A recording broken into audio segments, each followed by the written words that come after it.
Recently in our Win-a-Win series, I've been addressing the thoughts of children, the grown-ups, the parents, and everybody who were actually interested and seeking answers.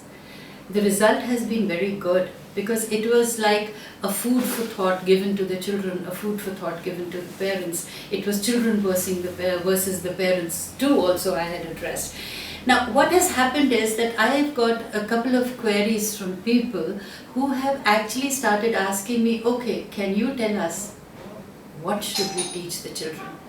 We want to be very good parents. We want to teach the children the best that we can.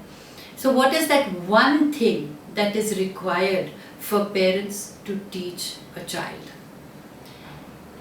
I pondered over this for long and I realized that if you could teach your children one thing, teach them resilience. Actually, I feel very proud in the youth of today. They are so bold and brave, tackling the problems that were accepted by our generation. You know, it's tough on the children also. But frankly speaking, when I talk to the children, I feel very proud of them that they are capable and they are accepting and they are even addressing certain issues. Patriarchy, homophobia, social, the racial intolerance, corruption. I mean, there are so many things which are accepted in our generation, but the youth of today, they are questioning these because they want to bring about a change in the world. That is why it is said the child is actually the father of the nation. That's the beauty of human beings. We are naturally inclined to solve problems. Our own generation had different problems. My generation, they had different problems. Rising from a newly independent India and its insecure identity, the grief from the human cost of war. Now, it was a heavy price, both for the dead and for the living. We really paid a very heavy price, and the war actually disrupted the thoughts, disrupted the lives of so many people. But the generation of tomorrow are going to face new issues. Increasingly unstable environment, overpopulation, increasing gap between the haves and the have-nots, and surely some unforeseen ones too. Life is not and never has been easy. Youth imagines a just, ideal and beautiful world and wants to strive for it. We should cherish this. At least we think and we strive for a beautiful world. Even the youth today are wanting to correct so many things because they are envisioning a beautiful world. Now this is something positive. Somewhere down life's path, the ideal gets compromised while reconciling with the realities of life and its inherent responsibilities. We should acknowledge this. So, what differentiates people who are able to sail through life from those who succumb to its many trappings and spiral out of control? It's the ability to be resilient, the ability to turn whatever life has thrown to you into something meaningful, to have a core that is strong, flexible and true to itself. The way to bring up our children such that they are best prepared for the journey of life is by modeling and teaching them resilience. Giving them a very protected and pampered lifestyle will make them fall harder. See, this is the mistake our generation is doing. We try to protect our children. We try to pamper them. Where we fail is when we are not making them realize what life is all about and how they should be strong enough to face the world or whatever the world throws at them. While you are exposing them to the harsh realities of life too early will squash their natural exuberance, but resilience is learned through many things. Now, how can you teach your child to be resilient? Teaching them how to deal with stress. Now, there is no theory of this is how you should deal with stress. I never tell people, okay, be positive. They just learn that feeling positivity is important, and this feeling they learn because I am projecting my own positivity.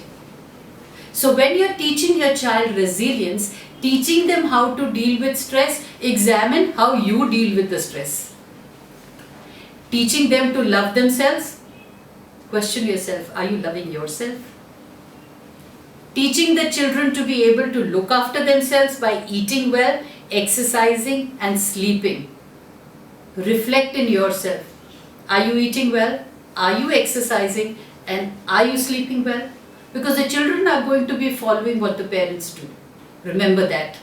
So if you're resilient, your children will learn resilience. Teaching them how to respect others and their environment. Are you doing it? Teaching them to revel in their own strengths, weaknesses and uniqueness. That is what is going to make them confident. But firstly, you have to be confident within yourself. So children are a reflection of you. You can't say, oh, I am emotional, but I don't want my child to be emotional.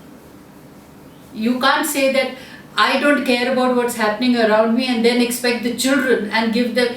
That is why the arguments between the children and the parents. Because the children immediately question, are you doing what you're telling me to do? That is where Gautam Buddha had said very nicely, practice what you preach. When you are practicing, frankly speaking, you are leading by example.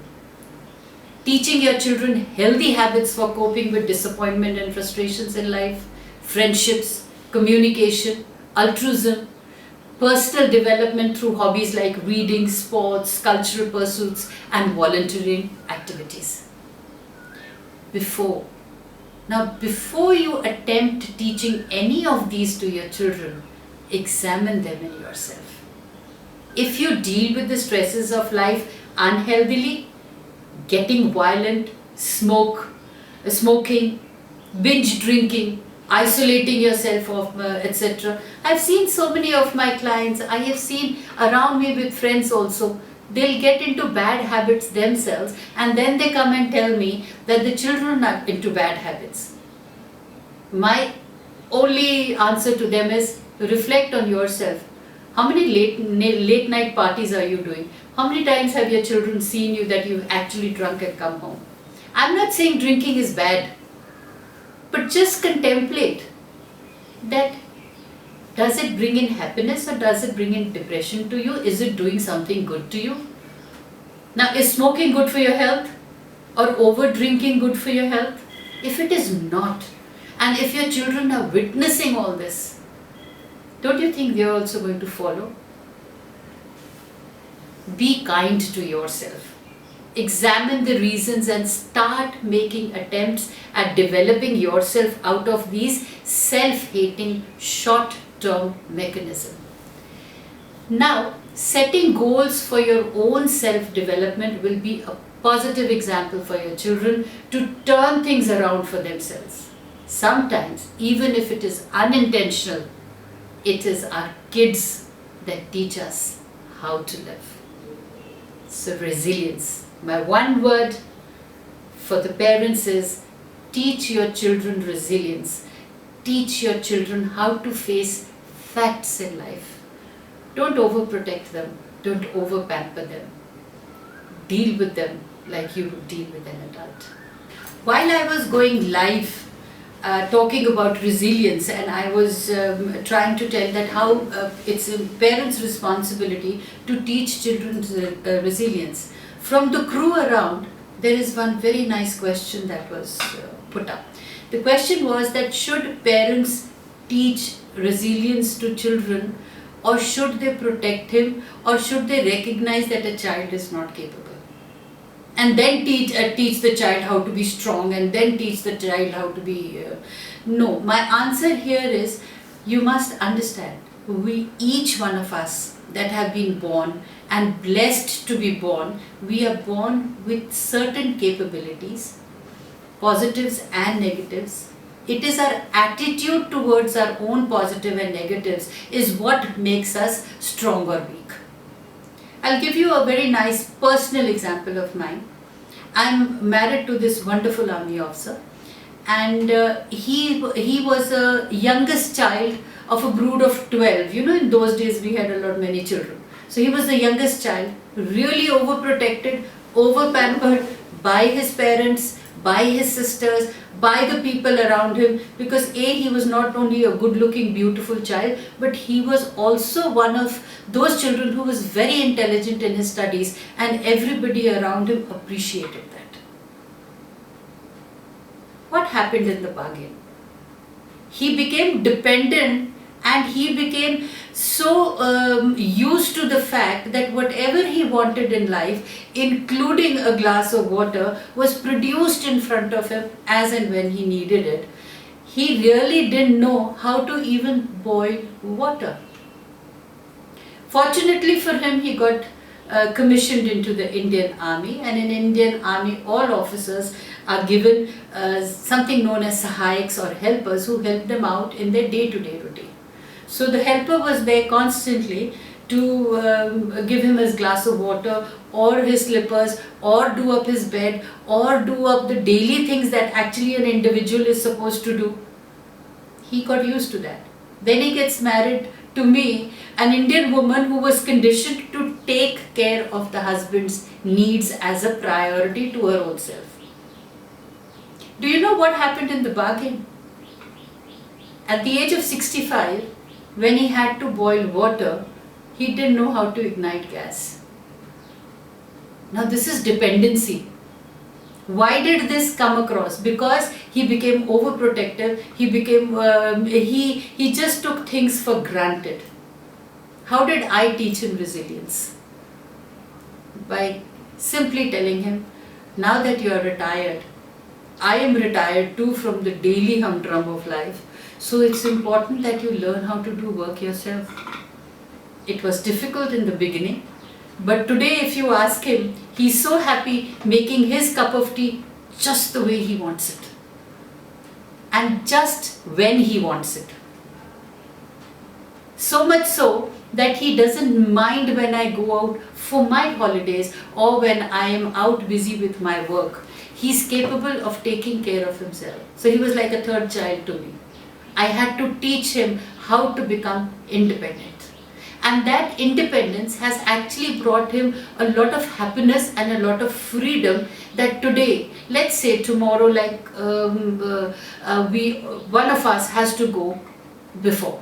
We are not both going to die at the same time. So if it happens that I die before him, at least I have made my husband independent enough to take care of himself and his needs. So he's become a stronger person, a happier person, because any person who is capable of doing things for himself is the most happiest person on this earth, because he exactly knows what he wants to do and when he wants to do and how he wants to do. The dependency gets eliminated. So this is what we need to teach our children. We need to teach our children independence, freedom of thought, word and action.